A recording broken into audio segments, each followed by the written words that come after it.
राधा कृष्ण से कुछ वर्ष बड़ी थीं। कृष्ण जब वृंदावन में खेलते थे, राधा उन्हें देखकर मुस्कुराती थी और उनकी बांसुरी के धुन में खो जाती थी। वृंदावन की गोपियां कृष्ण को चाहती थी, पर कृष्ण की बांसुरी सिर्फ राधा के लिए बजती थी।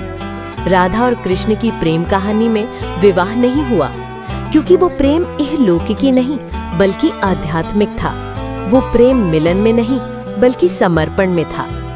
कहा जाता है कि जब कृष्ण राधा के नाम का जाप करते तो राधा उनके नाम में लीन हो जाती। दोनों जब तक साथ रहे, वृंदावन प्रेम की नगरी बन गया। मथुरा की जेल में जब अत्याचारी कंस का अत्याचार बढ़ गया, तभी भगवान ने अवतार लिया श्री कृष्ण के रूप में। उनका लालन पालन गोकुल और वृंदावन में नंद बाबा और यशोदा मैया ने किया। बचपन में कृष्ण ने माखन की मस्ती की, गोपियों को रिझाया और अपनी बांसुरी की मधुर तानों से सबको दिव्य आनंद दिया। और तभी आई राधा। राधा कृष्ण से उम्र में थोड़ी बड़ी थी, पर उनका प्रेम समय से परे था। जब पहली बार राधा ने कृष्ण की बांसुरी सुनी तो उनका हृदय उसी पल कृष्ण में विलीन हो गया। वृंदावन की गोपियां कृष्ण को चाहती थीं, पर कृष्ण की बांसुरी की हर तान राधा के नाम पर ही झूमती थी। कृष्ण के हृदय में राधा थी और राधा की सांसों में बस कृष्ण। वे दोनों घंटों तक यमुना किनारे बैठते, कभी मौन में बातें होती, कभी रास रचता और वृंदावन प्रेम धाम बन जाता। उनकी प्रेम कहानी में विवाह नहीं था, लेकिन समर्पण था, आत्मिक एकता थी। फिर एक दिन समय ने करवट ली। कृष्ण को मथुरा लौटना पड़ा कंस का वध करने के लिए। वन में विदाई का वो दृश्य आज भी प्रेमियों की आंखों में बसता है।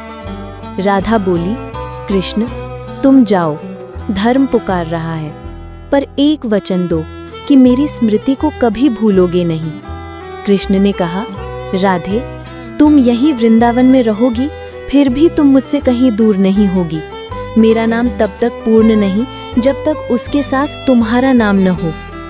कृष्ण मथुरा गए, कंस का वध किया, द्वारिका बसाई, रुक्मिणी और अन्य से विवाह भी किया, पर दिल में हमेशा राधा रही। राधा ने जीवन भर कृष्ण का नाम जपा। वे द्वारिका नहीं गई, क्योंकि उन्होंने कहा कि जहाँ कृष्ण भगवान है वहाँ रानी रुक्मिणी रहे।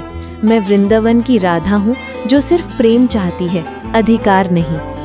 आखिरी समय में जब राधा बहुत थक गई तो वे द्वारिका पहुंची, बिना कुछ मांगे, बिना किसी परिचय के।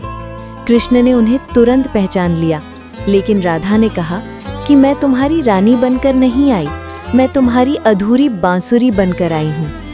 कृष्ण ने राधा को अपनी बांसुरी भेंट कर दी। उस दिन दोनों का मौन मिलन हुआ। राधा ने आंखें बंद की और कृष्ण की बांसुरी की अंतिम तान सुनते सुनते ही वे परम शांति में लीन हो गईं। राधा के जाने के बाद कृष्ण ने फिर कभी बांसुरी नहीं बजाई, क्योंकि उसकी हर धुन अब राधा के साथ जा चुकी थी। प्रेम का अमर संदेश। राधा कृष्ण का प्रेम हमें सिखाता है कि सच्चा प्रेम शरीर का नहीं, आत्मा का होता है। जो प्रेम अधिकार नहीं मांगे, बस समर्पित हो जाए, वही राधा कृष्ण जैसा प्रेम कहलाता है।